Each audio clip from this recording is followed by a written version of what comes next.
உலகெங்கிலும் வாழும் ஜோதிடம் டாக்ஸ் தமிழ் நேயர்களுக்கு அன்பு வணக்கம். நான் உங்கள் ஜோதிடர் மதுரை வரதராஜ பெருமாள். இந்த ஆண்டு ஒரு மிக சிறப்பான ஒரு விஷயம் இருக்கு. என்னன்னு கேட்டீங்க அப்படின்னா, குரு பகவான் முழு சுபகிரகம்னு சொல்லக்கூடிய குரு பகவான் ஒரு ராசிக்கு 12 ஆண்டுகளுக்கு ஒரு முறை வருவார். அந்த வகையில அவர் தன்னுடைய உச்ச வீடான கடக ராசிக்கு 12 ஆண்டுகளுக்கு பிறகு வரப்போறார். உச்ச வீட்டுக்கு வர்றாரு, குரு வர்றாருன்னா முழு சுபகிரகம் பலம் பெறாருன்னு அர்த்தம். அவர் பலம் பெறும்போது எல்லாருக்குமே கண்டிப்பான முறையில இந்த ஆண்டு சிறப்பா இருக்குன்றத நான் முதவே சொல்லிக்கிறேன். நம்ம இன்னும் துல்லியமா அ வி நம்மளோட காணொளியில ஒவ்வொரு ராசிக்கும் எப்படியான பலன்கள் இருக்க போகுது அப்படின்றத நம்ம பார்க்க போறோம். குருவோட நிலை என்னவா இருக்கு? ஏனைய கிரகங்களோட நிலைகள் உங்களுக்கு என்ன பலன்களை தரப்போறாங்க அப்படின்னு பார்க்க போறோம். நெறி பிறழாத சரியான பாதையில வாழணும்னு நினைக்கக்கூடிய வாழ்க்கைன்னா இப்படிதான் வாழணும்னு ஒரு நேர்கோட்டுல வாழக்கூடிய பண்புகள் கொண்ட ராசிக்காரர்கள் யாருன்னா நம்ம கும்ப ராசிக்காரர்கள் தான்.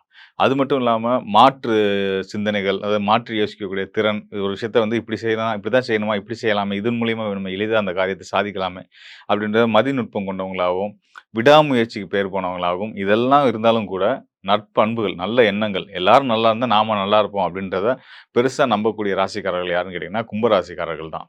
பூரணத்துவம். எந்த ஒரு விஷயத்தையும் அரைகுறையா செய்றது இல்லாம, பரிபூரணமா முழுமைத்துவம், முழுமையா செய்யணும், சரியா செய்யணும் அப்படின்ற ஒரு ஈடுபாடு கொண்டவங்களும் யாருன்னு கேட்டீங்கன்னா, கும்பராசிக்காரர்கள் தான். இந்த கும்பராசிக்காரர்களுக்கு இந்த 2026ஆம் ஆண்டு ராஜயோகங்கள அள்ளி குடுக்கக்கூடிய அற்புதமான ஆண்டு. பர்ட்டிகுலரா சொல்லணும் அப்படின்னா, பொருளாதார ரீதியான மிகப்பெரிய முன்னேற்றங்களை ஏற்படுத்தக்கூடிய ஒரு அற்புதமான காலமா இருக்கப்போது. காரணங்கள் என்னன்னு கேட்டீங்கன்னா, உங்களுடைய தன காரகன். உங்க ராசிக்கு தனஸ்தானம்னு சொல்லக்கூடியது மீன ராசி. அது மட்டும் இல்ல, அந்த மீன ராசிக்கு அதிபதியான குரு பகவான் உங்களுக்கு 11ஆம் இடத்து அதிபதியா வராரு. லாபஸ்தானத்துக்கும் அதிபதி அவர்தான். லாபஸ்தானம் மற்றும் தனஸ்தானத்துக்கு அதிபதியா வரக்கூடிய குரு பகவான், உங்க ராசிக்கு 6ஆம் இடத்துல உச்ச பலம் பெறப் போறாரு 12 ஆண்டுகளுக்கு பிறகு. குருவுடைய அந்த உச்ச பலம் அப்படின்றது வந்து உங்களுக்கு பொருளாதார ரீதியாவும் சரி, நீங்க எடுத்த செயல்கள் எல்லாத்துலயுமே சரி, லாபத்தையும் உங்களுக்கு குடுக்கப் போகுது அப்படின்றது தான் அர்த்தம். தனகாரகன் வலுப்பெற்றுட்டார் அப்படின்னாலே வந்து நீங்க எந்த சங்கடமே இல்லாம நிம்மதியா இருக்கலாங்க. காசு ஆட்டோமேட்டிக்கா வந்துட்டே இருக்கும். குரு ஆட்சி உச்சம் பெற்ற நிலையில் இருக்கக்கூடிய நபர்கள், அதுவும் ஸ்தான அடிப்படையில ஒரு தனக்காரனும், லாபஸ்தானம் வரக்கூடிய கும்பராசிக்காரர்கள், பொருளாதாரத்த பத்தி கவலையே படாதீங்க. நமக்கு வர வேண்டிய பணம் வராம போயிருமோ? இந்த செலவுக்கு நம்ம என்ன பண்ண போறோம்? அந்த செலவுக்கு என்ன பண்ண போறோம்ன்ற குழப்பத்திலேயே நீங்க இருக்க வேண்டியதே இல்ல. சரியான நேரத்துக்கு, சரியான வகையில உங்களுக்கு தேவையான பணம் கண்டிப்பான முறையில உங்க பாக்கெட்டுக்கு வந்து சேரும். அது குரு அருளால நடக்கப் போகுது. அது மட்டும் இல்லாம, உங்களுடைய தொழில் நிலைகளும் சிறக்கப் போகுது. காரணம் என்னன்னு கேட்டீங்கன்னா, உங்களோட தொழில் ஸ்தானமான விருச்சிக ராசி 10ஆம் இடம். கும்ப ராசிக்கு 10ஆம் இடம்ன்றது விருச்சிக ராசி. அந்த விருச்சிக ராசிக்கும் உச்சம் பெற்ற குருவுடைய பார்வை கிடைக்கப் போகுது. அப்போ உங்களுடைய சேவைகள் மூலியமா, உங்களுடைய செயல்கள் மூலியமா, உங்களுடைய தொழில்ல மிகப்பெரிய முன்னேற்றத்தையும், உயரத்தையும் நீங்க அடையப் போறீங்க அப்படின்றது தான் குருவுடைய அருளால கிடைக்கக்கூடிய ஒரு நன்மைகள். குரு பார்க்க கோடி நன்மை. அவர் அவர் இருக்கிற ஸ்தானத்த விட, எந்த ஸ்தானத்துக்கு பார்வைய குடுக்குறாரோ, அந்த ஸ்தானம் வந்து இன்னும் சிறப்படையும் அப்படின்றது தான் அர்த்தம். எவ்வளோ தோஷங்கள் இருந்தா கூட, எவ்வளோ சங்கடங்கள் இருந்தா கூட, ஒரு தோஷத்தையே யோகமா மாத்தக்கூடிய வலு வந்து நம்மளுடைய முழு சுபகிரகமான வியாழனுக்கு உண்டு. அவருடைய பார்வை உங்களுடைய தொழில் ஸ்தானத்துக்கு கிடைக்குது. அதெல்லாம் விட இன்னொரு சிறப்பு உங்களுடைய தனஸ்தானத்துக்கும் கிடைக்குது. அதாவது குரு தன்னோட சொந்த வீடான உங்க ராசிக்கு 2ஆம் வீடா வரக்கூடிய மீன ராசிக்கும் தன்னுடைய அனுகூல பார்வைய 9ஆம் பார்வைய குடுக்கப் போறாரு. உங்க ராசிக்கு 12ஆம் இடத்துக்கும் குருவுடைய பார்வை கிடைக்கப் போகுது.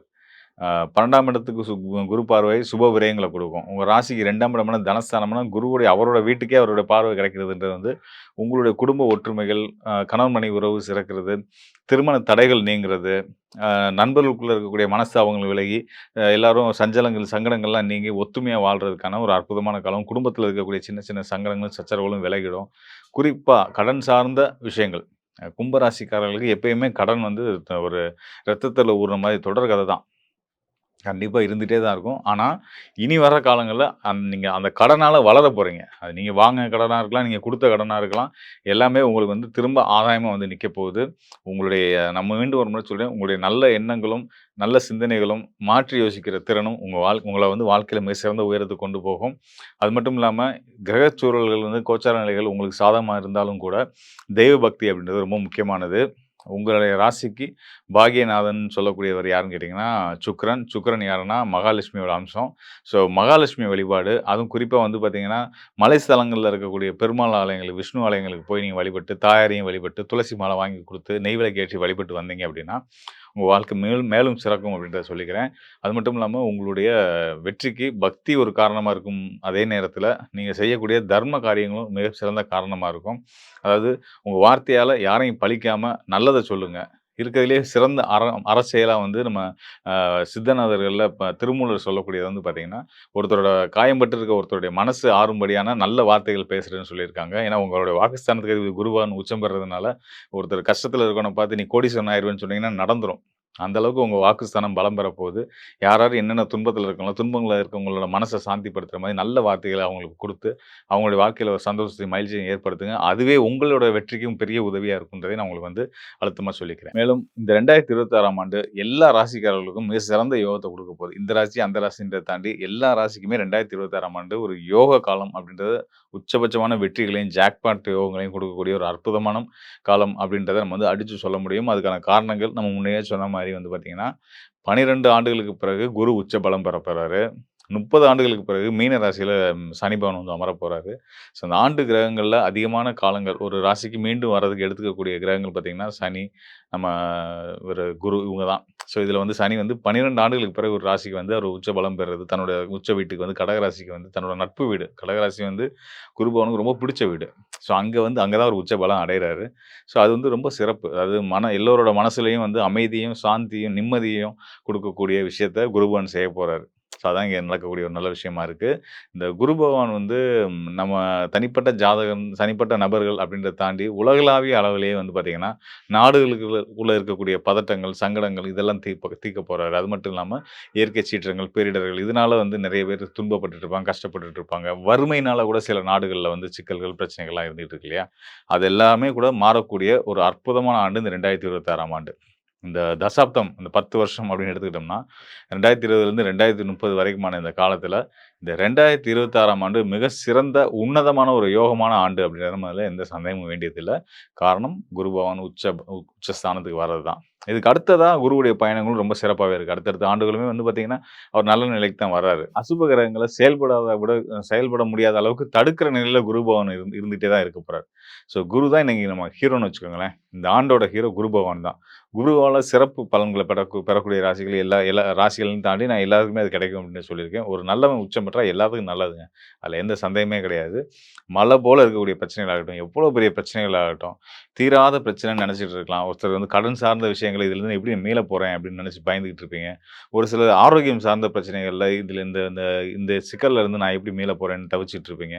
எல்லாத்துக்குமே விடிவு கிடைக்கக்கூடிய ஒரு அற்புதமான ஆண்டா இந்த 2026ஆம் ஆண்டு இருக்கு. இந்த ஆண்டுல நீங்க எடுக்கக்கூடிய எல்லா நல்ல முயற்சிகளும் உங்களுக்கு வெற்றிகள குடுக்கும் அப்படின்றத சொல்லிக்கிறேன். மேலும் இப்ப நம்ம பார்த்தது வந்து பார்த்தீங்க அப்படின்னா, கோச்சார அடிப்படையிலான கிரக நிலைகள். கோச்சார கிரகங்கள் வந்து இப்ப உங்க ராசிக்கு குரு எங்க இருக்காரு, சனி எங்க இருக்காரு, ராகு எங்க இருக்காரு, ஏனைய கிரகங்கள் எப்படி இருக்காங்க அப்படின்றத பொறுத்து உங்களுக்கான பலன்கள் சொல்லியிருக்கோம். இது வந்து கோச்சாரம் ஒரு பக்கம் அப்படின்னாலும், உங்களுடைய தனிப்பட்ட ஜாதகம். ஒரு சிலர் சொல்லுவாங்க, "என்னங்க நீங்க YouTubeல வந்து நெறைய அப்படி சொன்னீங்க, நல்லது சொன்னீங்க, அது சொன்னீங்க, இது சொன்னீங்க. பெருசா ஒண்ணும் ரியாக்ட் ஆகலையே!" அப்படிலாம் சொல்லுவாங்க.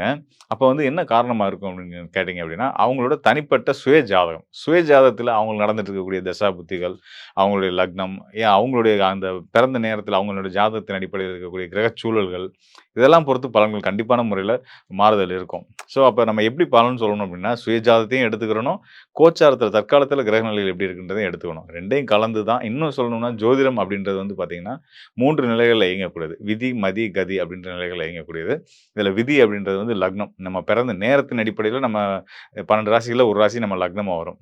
அந்த ராசிய அடிப்படையில வச்சு சொல்ல வேண்டியது முதன்மையான விதி. அதுக்கு அடுத்ததா மதி. அதாவது நம்ம சந்திரன் இப்போ இந்த கோச்சார பலன்கள் சொல்றோம் இல்லையா? உங்க ராசியில உங்களுடைய ஜாதகத்துல உங்களுக்கு எந்த ராசி வந்திருக்கோ, அந்த ராசிய சுத்தி கிரகநிலை எப்படி இருக்குன்றத வச்சு சொல்றது மதியின் அடிப்படையில சொல்லக்கூடிய பலன்கள். அடுத்ததா கதி. சூரியன்.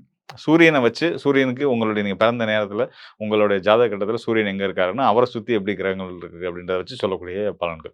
இப்படி விதி, மதி, கதி இந்த 3 நிலைகளும், கோச்சார நிலைகளும் எடுத்து தசாபுத்திகளையும் எடுத்து உங்களுக்கு சாதக பாதங்கள ஆய்வு பண்ணி, இன்னும் டீட்டெயிலா நீங்க உங்களுக்கான பலன்கள தெரிஞ்சுக்கிறது தான் நல்லது. அந்த மாரி யாருக்கெல்லாம் உங்களோட எதிர்காலத்த பார்த்தீங்கன்னா, துல்லியமான பலன்கள் தேவைப்படுமோ, அவங்க நிச்சயமா இந்த டிஸ்ப்ளேல இருக்க என்னுடைய எண்ணுக்கு தொடர்பு கொள்ளுங்க. கண்டிப்பான முறையில உங்களுக்கு வழிகாட்டுதல் குடுக்க தயாரா இருக்கிறேன். நன்றி, வணக்கம் நண்பர்களே. மீண்டும் ஒரு முறை உங்களுக்கு வந்து புத்தாண்டு வாழ்த்துக்களையும் சொல்லிக்கிறேன். இந்த ஆண்டு உங்களுக்கு சிறந்த ஆண்டா இருக்கும்ன்றத மீண்டும், மீண்டும் அழுத்தமா சொல்லி விடைபெறுகிறேன். மீண்டும் ஒரு நல்ல நிகழ்ச்சியில சந்திப்போம். நன்றி, வணக்கம்.